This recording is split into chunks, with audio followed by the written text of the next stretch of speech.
Hello and welcome to AJM in the AM. I'm Anthony Mero and this is episode 12. I'm a New Yorker, but I made the very early decision to not be a Knicks fan. Not many others were as fortunate as I to escape the glamour of MSG. These fans unfortunately have been tortured for a long time, and whenever the franchise seems to get some traction, the Knicks machine just veers off the road into some phenomenal disaster. Last year, the Knicks battled crazy hard and they earned the 4th seed in a competitive Eastern Conference before being decimated by the Atlanta Hawks in 5 games in the first round. But was that season a sign of things to come or a flash in the pan? Well, this season, the Knicks came crashing back down to earth, even missing the play-in tournament.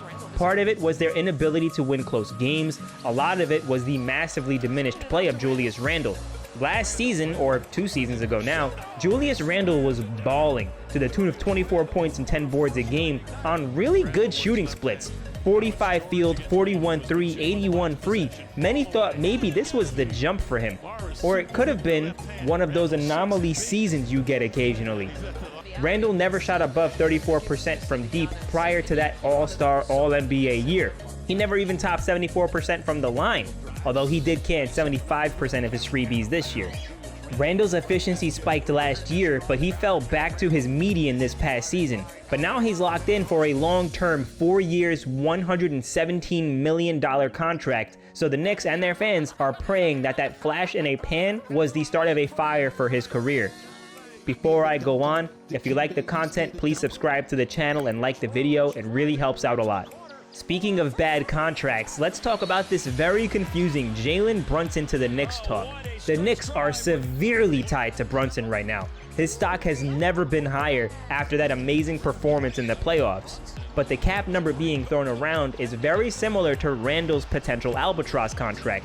And while I really like Brunson, and I don't like getting into what players are worth, they are worth whatever they agree to. But there are still good and bad contracts. Brunson, make your money. But for the Knicks, those could be 2 of the worst contracts in the NBA entering this season if they both don't take massive strides in the right direction. And this is all unfortunate because the Knicks aren't as bad as their record would dictate. Bobby Marks had a crazy stat in his offseason guide for the Knicks that he did back in April. The Knicks had so many blown leads. The Knicks led the league in blown 15-point leads for losses with 8, and led NBA history with blown 20-point leads for losses with 4. But in order to blow leads, you have to build them.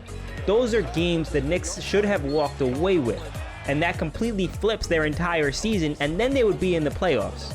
This breakdown I'm doing here doesn't even go into Thibs. I'm not a big Thibs fan, so we're going to skip him. This is going to be about the Knicks, their assets, and their players. Some of those assets are young players that are very promising. Obi Toppin and RJ Barrett were phenomenal last year. Mitchell Robinson came back as a defensive force and was second in the league in second chance points despite only playing 25 minutes per game. Emmanuel Quickley, on the other hand, despite having one of the dopest nicknames in basketball, was pretty bad. He had massive offensive lulls while also being one of the worst defenders on the roster. But the meat and potatoes for the Knicks are their gathered plethora of picks. Some not so good, some not so well received. I thought Knicks fans were going to hunt down Leon Rose on draft night. But they have tradable assets along with short-term expiring deals. Derrick Rose, Alec Burks, Nerlens Noel, Obi, IQ, Quentin Grimes, and Miles McBride are all tied to team options going into the 2023-2024 season, so those are movable if they decide to embrace more drafting opportunities. This upcoming season is going to be huge for the Knicks and their direction. They'll have a chance to either continue to improve or get worse. They can win or lose on an expensive gamble in Jalen Brunson, potentially. Maybe Randle can recapture some of that All-NBA year. I believe more likely there's going to be steady improvement in Obi and RJ, but this season may have them in the back half of the playoffs. I don't think any of that will work in their favor aside from some exciting moments and excitement around Obi and RJ, but I think Knicks fans will have to settle for it. If you're a Knicks fan, let me know what you want them to do this offseason. And if you have ideas for future episodes, let me know in the comments below. With 100 subs right around the corner for our channel, I'm going to do a live stream with my brother to talk about the state of the Knicks. He is a Knicks lifer and has watched almost every single game since the 1990s. But that's it for this episode. Thank you for watching, and I'll see you on Friday.